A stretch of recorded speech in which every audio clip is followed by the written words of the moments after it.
Assalamualaikum warahmatullahi wabarakatuh. Kabar baru tentang klan Balawi. Baru-baru ini saya melihat sebuah tayangan di mana di situ menceritakan ada seorang ahli sejarah, ahli filologi, kemudian ahli membaca kitab-kitab kuno. Setelah meneliti klan Balawi yang kita ramai di negara kita ini 3 tahunan ini, karena nasab mereka ini tidak nyambung kepada Nabi, diminta menjawab tesis dari Kiai Imad. Sampai sekarang juga belum kelar-kelar. Bahkan dalam framingnya ini yang diyakini oleh mukibin kalau Kiai Imad ini dilabeli Al-Kaburi. Ini adalah framing yang kita tahu yang disematkan oleh Amerika kepada Kiai Imad, dan itu sampai sekarang masih diyakini oleh mukibin akut.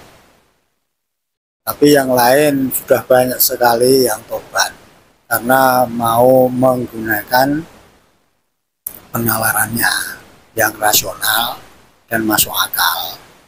Bagaimana seorang yang mengaku notabene cucu Nabi untuk membuktikan keabsahannya nggak pernah ada.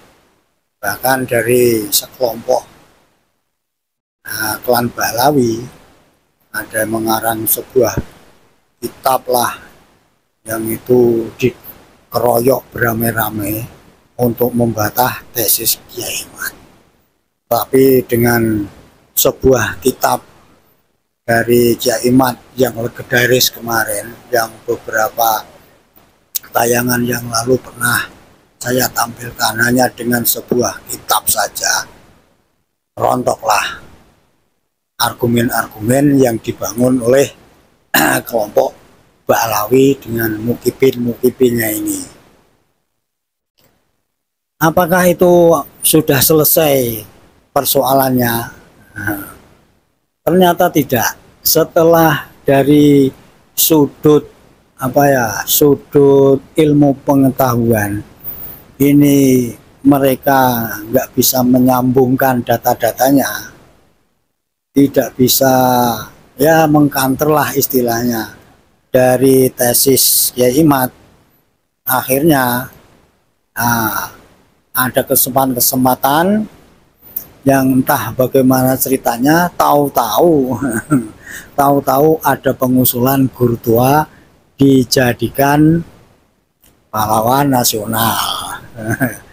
Nah, untung saja ini ada Gus Fuad itu yang sampai sekarang menjadi ramai. Akhirnya kemarin juga Gus Fuad itu digeruduk di dekat rumahnya. Tidak terima kalau dikatakan nggak pantas si guru tua ini mau jadi pahlawan nasional. Ya memang nggak pantas. Nah, tahu-tahu sekarang gara-gara rame-ramenya Gus Fuad ini justru seluruh Nusantara yang kemarin adem ayem tidak tahu kabar masalah perkabiban ini malah justru tahu. Ini sebenarnya seperti pisau bermata dua, mau meladeni Gus Fuad untuk menjatuhkan Gus Fuad tujuannya. Harusnya begitu, minta Gus Fuad ditahan oleh aparat, tapi nyatanya setelah ada pembelaan dari ahli-ahli sejarah itu membuktikan bahwa si guru tua ini lahirnya di Yaman, pada waktu itu kemudian hijrah ke Nusantara, kemudian narasinya katanya di sini berjuang melawan penjajah, padahal di sana sendiri waktu itu juga lagi dijajah Inggris. Bagaimana mungkin di sana lagi dijajah kok malah membantu yang di sini yang juga dijajah? Ngapain nggak membela di negaranya sana sendiri? Nah, inilah yang sekarang ini masih ramai. Apakah guru tua ini nanti tetap akan dijadikan pahlawan nasional oleh pemerintah? Ya, wallahu alam. Tapi bisa jadi kemungkinan, ya ini kemungkinan ini nggak jadi. Ini menurut kita, karena di masyarakat ini sudah bergolak penolakan guru tua ini diangkat sebagai pahlawan nasional, walaupun di daerah sana, di Poso sana, ini masyarakat di sana ya sebagian besar ini masih istilahnya ini apa ya, terkesima dengan guru tua ini. Ya alam, kita lihat saja nanti. Nah, inilah yang berita-berita terakhir ini, gara-gara guru tua ini kemudian Gus Fuad mengeluarkan statement yang menggemparkan itu, keluarlah orasi dari Pak Rizik Syihab. Nah, ini juga yang membuat dunia persilatan perkabipan ini juga malah semakin panas. Akhirnya dari Banyuwangi, dari Banyumas, dan dari lapisan masyarakat di mana-mana banyak penolakan. Banyak meminta kepada aparat supaya Pak Rizik ini ditangkap. Nah, sampai-sampai gara-gara ucapan Pak Rizik Syihab ini ada persekusi Mbah Mono di Karanganyar. Lantas beberapa hari kemudian ada statement dari Mbah Mufid juga yang menggemparkan itu. Lantas Mbah Mufid pada suatu malam dipersekusi, digeruduk sama sekelompok Mukibin Balawi yang di situ divideokan. Tetapi ada yang aneh, dari persekusi atau penggerbekan di rumahnya Mbah Mono dan di rumahnya Mbah Mufid ini, kedua-duanya lagi tidak ada di rumah. Aneh kan? Ketika orangnya nggak ada, digerebek, divideokan, kemudian di framing seolah-olah melarikan diri. Nah, ini bagaimana buntutnya? Nah, kemudian Mbah Mufid dengan kelompok itu dipertemukan oleh aparat dalam satu tempat, kemudian diajak islah, ada tekanan supaya minta maaf atas ucapannya, tapi tegas Mbah Mufid tidak akan mencabut kata-katanya. Nah, itulah sifat pribumi pahlawan Nusantara yang sesungguhnya. Dari peristiwa ini akhirnya semakin banyak orang tahu bahwa yang mengkompori anak-anak supaya beradu satu sama lainnya, walaupun kita ini sama-sama Nusantara. Nah, ini tidak lain adalah ya kelompok Balawi. Kita mesti waspada bahwa tujuan dari kelompok ini, ya kita nggak tahu, ingin mengadu domba kita, tentu saja ada tujuannya. Walaupun bayang-bayang tujuannya ini seperti apa, nah ini sebenarnya kita sudah tahu, tapi ya nggak perlu diungkapkan lah, karena ini juga karena tujuan mereka juga suatu saat bisa juga berubah sesuai dengan keadaan waktu, timing di mana mereka akan leluasa bergerak. Lanjut dari statement dari seorang profesor yang saya katakan di depan tadi, meneliti tentang klan Balawi ini, yang ujung-ujungnya dalam tanda tanya, kok sepertinya klan Balawi ini seperti Ya'juj Ma'juj, kurang lebih seperti itu. Apakah benar? Ya alam, namanya ini adalah analisa yang didukung dengan tentu saja kitab-kitab, apalagi kitab-kitab kuno sejarah dan seterusnya, yang saya tentu saja tidak menguasai itu.